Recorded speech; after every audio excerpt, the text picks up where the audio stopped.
hindi nyo na kayang disiplinahin. Mag-pray lang kayo, manampalataya kayo sa Panginoon. Yung sarili nilang i-grow nyo sa pananampalataya, yung anak nyo. Sabi kasi dito, hindi lang kayo ang maliligtas, maging ang buong sambayanan. Sabi dito sa Acts chapter 16 verse 31. So pag ikaw ay nampalataya sa Panginoon at ikaw ay sumamba sa Kanya, hindi lang ikaw ang maliligtas. Sabi diyan, buong pamilya mo. Kaya tandaan nyo, kung kayo ay naligtas at naniwala sa Panginoon, buong pamilya nyo sakop yan. Kahit na ano pang mangyari, dahil sa inyong pananampalataya, sagot nyo na ang inyong pamilya. Basta manampalataya kayo, buong pamilya nyo, sakop na yan. Sabi dito sa Acts chapter 16 verse 31, believe in the Lord Jesus Christ and you will be saved. Sabi dito, you and your household. Sumampalataya sa Panginoong Isus at maliligtas ka, ikaw at ang iyong buong pamilya. Kaya darating ang panahon, buong pamilya kayo magsisimba dyan, magsasamba. Makapangyarihan ang salita ng Diyos. Powerful yan. So sige, sama-sama yung pamilya. Tayo, sama-sama yung pamilya. Mag-asawa, magsama. Ipag-pray natin. I-cover natin. Kasi sa panahon ngayon, tandaan nyo, ang pamilya ang inaatake ng kalaban. Kasi pag ang pamilya ay bumaksak, wala na. O dito. Dito na. Dito. Ayan, dito. Ayan, dito si Brother Dom. Ikaw, dito ka, tabi ka kay Brother Dom. Rio, ayan, tabi ka dito. Ayan, tabi. Ayan. Tapos, mga anak, yakap kay Papa. Yakap. Oh, okay, mamaya. Ayan, yakap. Ayan, yakap. Okay? So, yan, pang mga pamilya, So, pag pray mo, si Papa, na maging malakas siya, pag magkasakit, pag-pray mo si Papa mo, ikaw rin pag-pray mo siya, na malakas.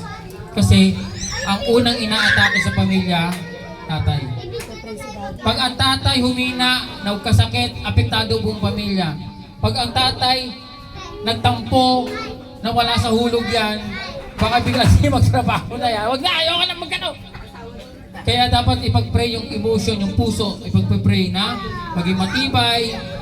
Dahil ang mga tatay ay dumadaan sa matinding mga pagsubok. Okay? Pag-pray ng nanay yung tatay, kayo pala pag-pray niyo yung nanay niyo, tsaka yung tatay niyo. Ha? Kasi ang nanay, ang mga anak, i-pray yung nanay. Yung asawang babae, pag-pray yung tatay. Ganyan dapat ang pamilya, nag-pray. Nagagawa niyo ba yun sa bahay? Hindi. Hindi, di ba? Ngayon, gagawin natin dito, hanggang madala natin sa bahay, ganyan dapat lagi. Nag-pray. Dapat, sabi nga, di ba? A family that prays together, stays together. O sige, mag-pray tayo. Hallelujah. Thank you, Lord. Sabihin natin, Panginoon, sinasamba ka namin. Ikaw ay dakila. Makapangyarihan sa lahat. Nagbibigay sa amin ng kalakasan. Ikaw ang nagbibigay sa amin ng bagong buhay. Ikaw ang nagbibigay sa amin ng bagong araw. Ikaw ang nagbibigay sa amin ng bagong umaga. Lord God, salamat. Wala kang katulad. Karapat-dapat na sambahin. Makapangyarihan sa lahat. Kami po ay humihiling sa iyo, aming Diyos. Pagpalain mo po ang aming tatay. Sabihin niyo yung pangalan. At pagpalain niyo po ang aming nanay. Sabihin niyo yung pangalan. Pagpalain niyo po ang aking buong pamilya. Sa lahat ng aspeto ng aming buhay, pagpalain mo po ang aking buong pamilya. Magmula sa tatay, sa nanay, mga anak, ate hanggang sa bunso, ay pagpapalain mo, Panginoon. Cover with your most precious blood. Kuberan mo ng iyong banal na dugo. Walang maagaw ang kaaway. Walang masira ang kaaway. Aming sinasawata pinipigilan ang gawa ng Diablo Satanas. Sa italunan na 2,000 years ago. Siya ay talo na. Tagumpay ang Panginoong Isus. Kami ay pamilya na maglilingkod sa Panginoong Isus. May buhay na walang hanggan. Anak ng Diyos. Salamat, Panginoon. With the gabay ng banal na Espiritu. We praise you. We glorify you. In Jesus' name we pray. Everybody say, Amen. Palapakan natin ang Panginoon. Thank you, Lord. Lord, pagpalain mo ang lahat ng mga pamilya nandito sa aming simbahan, Word of Life Worship Center Caloocan. Maging malakas. Pagpalain mo, Panginoon, ang lahat ng blessing, financial blessing, Lord God. And I pray sa may birthday, maging matalino sa school. Bigay mo lahat ng pangangailangan niya, makapera na kailangan sa school, tuition fee, ano mga bagay na gusto niyo gawin. Lord Jesus Christ, ikaw magbibigay.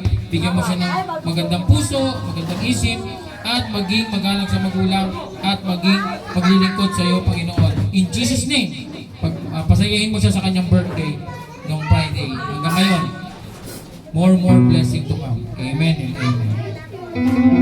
Uy, malapit na daw yung birthday niya. Lord, malapit na yung birthday niya. Ibigay mo, Panginoon, ang kanyang blessing, pagpapala sa kanyang birthday, magkaroon ng maraming regalo, at mga handa. Yan, i-provide mo lahat ng kanyang pangangailangan ng kanyang nanay, tatay, ipagpalain mo. In Jesus' name, amen and amen. Wow, ganda, bagong gabi.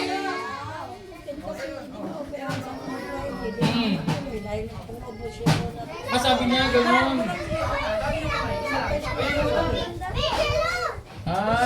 Bawal daw pag umubot.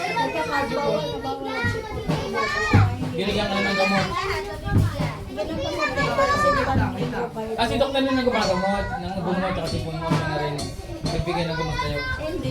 Bibigyan kayo kaya sa akin dito ako. Kaso lang. Hindi talaga siya gumaling. Ito na konti pa nga. Kasi nag-umpisa itong linggo ng umaga sa basement ko. Kasi papay-open ako. Wala, tuloy-tuloy. Anong gamot na binigyan nito? Wala. Gumagana naman.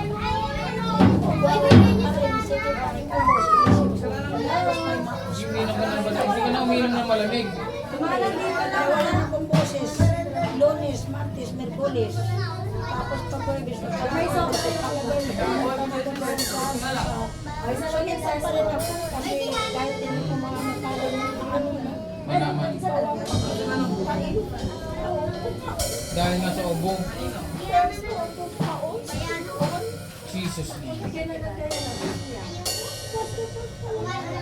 Lord, God, Father in heaven, ano man yung mga pagsubok na kinakaharap ng aming Sister Maria, at man yung mga pangangailangan, yung mga bagay na dapat na mangyari. Operahan na siya, ngunit yung ubo at sipon ay di po pwedeng operahan ng may ganon. Lord, tanggalin mo ng sipon at ubo, Lord. At ma-schedule ng bagong schedule, mawala yung paos, mawala yung ubo, mawala yung sipon. In Jesus' name! At mangyari na Panginoon.